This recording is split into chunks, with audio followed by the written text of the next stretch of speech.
dice ahí nuestro jefe Eugenio Semino. Somos profesionales que nos ocupamos de comprender el proceso de envejecimiento y el ciclo vital y nos dedicamos sobre todo a la vejez como la última etapa de la vida, digamos, y, y a ver, apuntando siempre obviamente a una perspectiva de derechos y a tratar de hacer que la vida de las Claro. personas mayores, como en realidad la Convención Internacional de Protección de, perdón, la Convención Interamericana de Protección de Derechos de las Personas Mayores define a las personas mayores de 60 años para la Argentina, ¿no? Entonces los gerontólogos y las gerontólogas somos personas que apuntamos a trabajar sobre diferentes condiciones de vida de una sociedad determinada para mejorar esas vejeces y que esa última etapa de la vida se desarrolle con la mayor dignidad posible, con un sistema que integre y que no excluya, ¿no? Peleando, por supuesto, por haberes dignos, por un sistema de salud y social, ¿no? Un sistema sociosanitario que contenga, que atienda, por un envejecimiento activo y que las personas puedan hacer actividad física, puedan comer saludablemente, puedan no estar solas, ¿no? Que puedan tener una red de contención.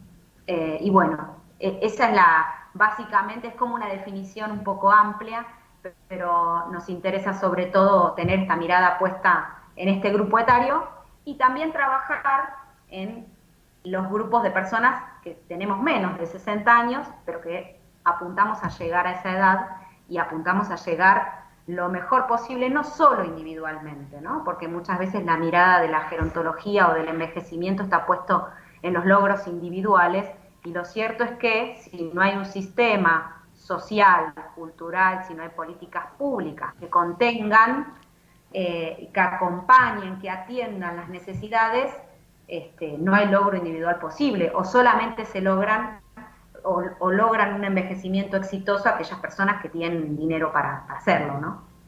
Sí, hola Carla, Mercedes Novillo te habla, ¿cómo te va?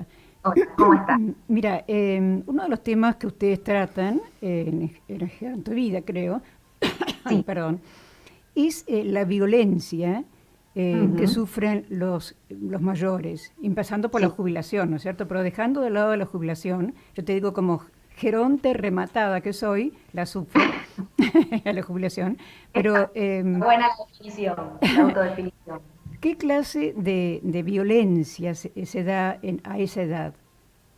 Bien, buenísima la pregunta. Yo pertenezco al espacio Gerontovida, que es una asociación civil que se fundó hace 30 años por Eugenio Semino, que es el defensor de la tercera edad, y que hoy dirige la magíster Silvia Perel, que estuvo con ustedes hace una semana. Nos pueden seguir en la página web y en las redes y demás. Y también formamos parte de la Defensoría del Pueblo del área de tercera edad, que atendemos y recibimos diferentes situaciones que pasan las personas mayores en la ciudad y en el país. Y parte de los, a ver, el maltrato a las personas mayores hay como una gran clasificación teórica y que también nos permite intervenir, que es el maltrato estructural, el maltrato institucional y el maltrato interpersonal. Y esto depende de quién ejerce ese tipo de maltrato, ¿sí? El estructural tiene que ver con una falta de políticas públicas que contengan esto que yo decía al principio, ¿no? Tiene que ver con una mirada negativa también de la sociedad en relación a las personas mayores, que se llama edadismo, ¿sí? O que tiene que ver con una visión negativa, ¿no? Esto que escuchamos de que las personas mayores o los viejos, como se les dice muchas veces, yo digo viejo afectuosamente, pero sé que a mucha gente obviamente le molesta, que las personas mayores son molestas, ¿no? Que hablan mucho, o que están enfermas o que están deterioradas, ¿no? Entonces, esas concepciones negativas sobre la vejez se van filtrando en las instituciones, en las personas, y de esa manera se va tratando a las personas mayores, ¿no? Eh, o la gerontofobia, que tiene que ver con todo este miedo a envejecer, que circula en la sociedad y que por eso no queremos, ¿no? No queremos vernos arrugas, no queremos vernos canas, las cremas anti-age. Y también esto que vos bien comentabas, porque, a a ver, es complejo, ¿sí? Es un campo complejo y que está como enredado con varios hilos, ¿no? Pensemos como si fuera esto un tapiz de varios hilos de colores, y si bien es cierto que la sociedad cree que la vejez es igual a pobreza, también hay una realidad que hoy por hoy en Argentina, las personas mayores, de 7 millones de personas mayores, 5 millones cobran entre la mínima y un poquitito más, que no alcanza a cubrir la canasta básica que calculamos en la Defensoría hace más de 10 años. Entonces, hay también una realidad de que la vejez es pobreza porque las jubilaciones no logran cubrir más que casi, no llegan apenas al 30% de la cobertura de la canasta que calculamos en abril en 97.000 pesos. Entonces, hoy por hoy, vejez es igual a pobreza porque la gente no tiene ingresos. Nosotros recibimos todos los días por lo menos 5 personas que vienen a pedir un subsidio para alquilar, un lugar a donde pueden, algún comedor o alguna tarjeta para comprar alimentos. Es muy grave y esa es una situación de maltrato estructural súper naturalizada. Porque en general son pocas las personas que ven esta situación de pobreza de mayores, no se reconoce públicamente, ¿no? Cada gestión de gobierno intenta hacer alguna especie de ajuste como si fuera, ¿no?, un don y una maravilla y una dádiva, y lo cierto es que en concreto la gente no llega a fin de mes, ¿no? Los mayores no llegan a fin de mes. Y del resto de la sociedad nos quedamos o mirando o tapando el agujerito, ¿no? Entonces, bueno, le damos el subsidio a tal, ayudamos a tal persona, pero no hay un reclamo colectivo, ¿no? Hay una masa de gente, esto está mal, las personas mayores que aportaron toda la vida tienen que cobrar un sueldo digno. Esa es una forma de maltrato que es la estructural.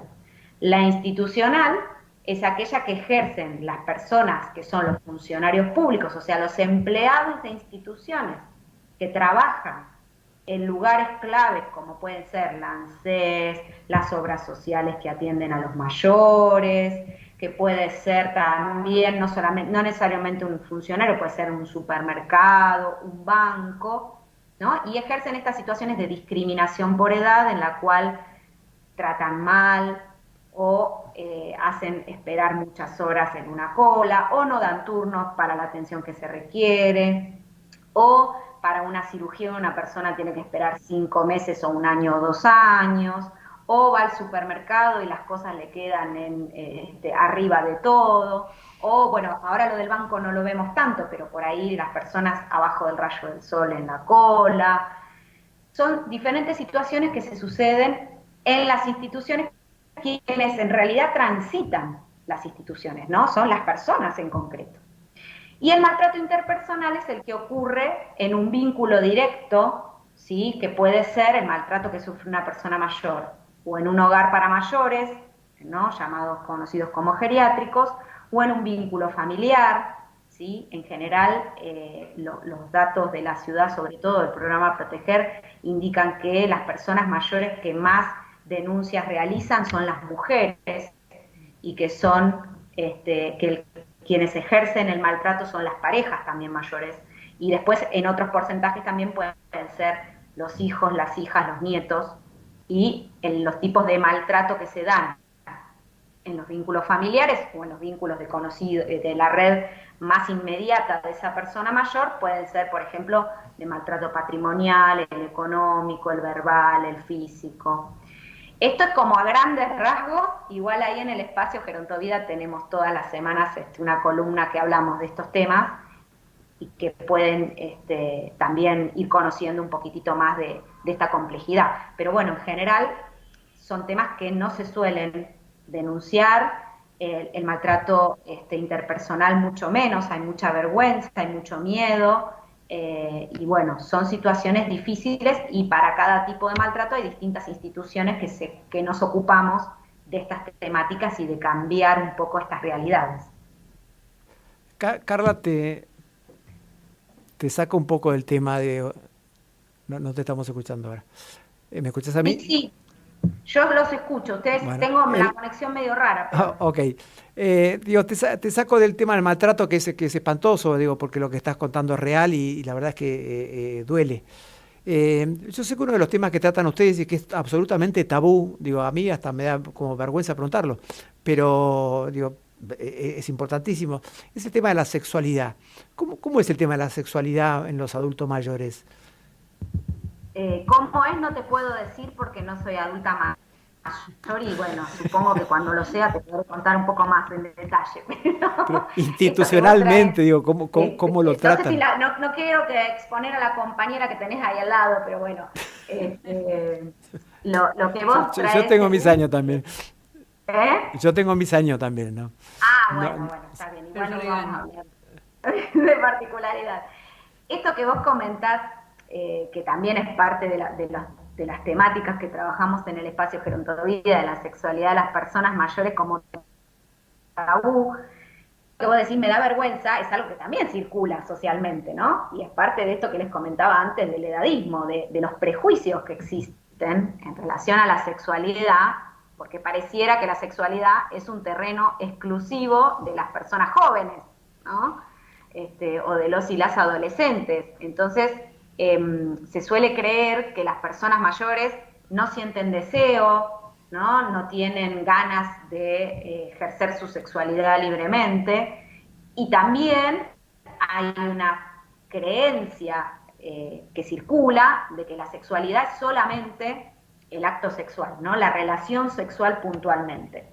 Y además de la relación sexual es la penetración, ¿no? Es como, hay una concepción muy, muy, muy acotada de socialmente en relación a la sexualidad, que recién, por suerte, con la educación sexual integral y la educación en las escuelas estamos empezando a revisar, pero lo cierto es que la sexualidad es algo constitutivo de los seres humanos, que traemos desde que nacemos, incluso antes, que está presente a lo largo de toda la vida, de todas las personas, y que tiene que ver con las identidades de género, por ejemplo, ¿no? Que ahora se escucha tanto esto de los géneros, que es el género, de la diversidad de género, que tiene que ver también con el sexo, que tiene que ver con, obviamente, con cuestiones biológicas y orgánicas, pero también tiene que ver con el erotismo, con el placer, con la intimidad, ¿no? Con la orientación sexual y también con la reproducción. Lo que pasa es que durante mucho tiempo, y se suele hacer, se hace foco en esto, ¿no? En la reproducción o en la salud reproductiva, y la verdad es que no suele haber muchos espacios para poder hablar de estas temáticas de la sexualidad. Hay varios grupos de personas en universidades, hay centros de jubilados, hay espacios autogestivos donde hay lugar para poder hablar de esto, pero son pocos, porque es un tabú.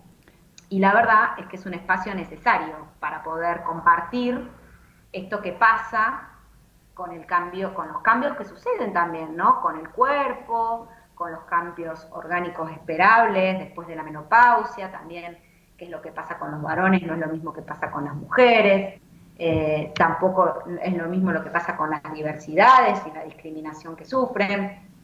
Hay también varios temas y una complejidad muy particular que es necesario que empiece a tener un lugar para poder hablar y para poder compartir Claro. también esto, ¿no? Y respecto a este tema, ¿qué clase de pedido de ayuda ustedes reciben respecto a esto?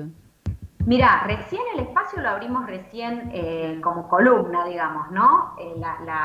Hace poquitito, la semana pasada. Y generó mucho impacto, ¿no? Como un impacto positivo, ¿no? De bienvenida. Y, por ejemplo, una de las cuestiones que mencionaban era la necesidad de poder diferenciar qué es lo que pasa para las mujeres, qué es lo que pasa para los varones. ¿No? Porque es cierto que hay cambios físicos esperables en la vejez, que también está bueno poder compartir y poder hablarlos con los médicos especialistas, ¿no? Con la ginecóloga, con el urólogo, con el médico de cabecera, que en general tampoco preguntan, ¿no? Y esta es otra forma de invisibilización y de maltrato, tampoco preguntan porque también dan por hecho que las personas mayores o no ejercen la sexualidad o no les interesa. Y para los varones también hay un cambio y el impacto también es muy fuerte porque los varones constituyen su identidad de género como masculinos, digamos. La construcción de género es una construcción social, histórica en la cual se nos va diciendo socialmente desde chiquitos y chiquitas cómo debemos ser para ser mujeres, cómo debemos ser para ser definidos como varones. Y en este punto a las mujeres se nos suele dar una serie de roles y de características que debemos cumplir, como ser madres, como ser sensibles, como ser débiles, como ser cuidadosas de los demás y poner a los demás por sobre nosotras mismas. Se nos habilita como sentimientos el llanto, se nos habilita la posibilidad de hablar y de compartir con otras personas, se nos niega el placer, el autoerotismo, se nos niega, se nos sanciona. Y a los varones, contrariamente, se les permite y se construye su identidad, ya digo, hegemónica. ¿Esto qué quiere decir? Como el deber ser. Después, obviamente, en el medio hay, por suerte, elecciones e individualidades. Pero los varones, la constitución de la identidad masculina se fundamenta en 3 ejes centrales. El primero es ser proveedores económicos del hogar, el segundo es la fuerza física y el tercero es la virilidad igual sexualidad, ¿no? Esta Carla, cosa de... ahí puedo preguntar una animalada. Porque yo no paro, me quedo hablando esta mañana. No, digo, yo sí puedo preguntar una animalada, porque, digamos, a pesar de que es un tema tabú, digo, es un tema que le interesa a la gente y entonces supongo que la pregunta y la respuesta puede interesar. Por ejemplo, PAMI, ¿provee entre los medicamentos que le provee a la gente barato, gratis y qué sé yo, Viagra? Sí, Viagra está incluido dentro del Vademecum gratuito. Sí, y la verdad es que está buenísimo, pero igual siempre consultar con el médico, obviamente, ¿no? Pero sí, está dentro de la cobertura. Y de hecho se da. Lo que pasa muchas veces con PAMI, que es la obra social que más atiende mayores en nuestro país, es que tampoco, por ejemplo, lo que no se cubre es la consulta con sexología, con un sexólogo o sexóloga, que son los especialistas cuando hay disfunciones sexuales o cuando hay dudas en relación a estas temáticas.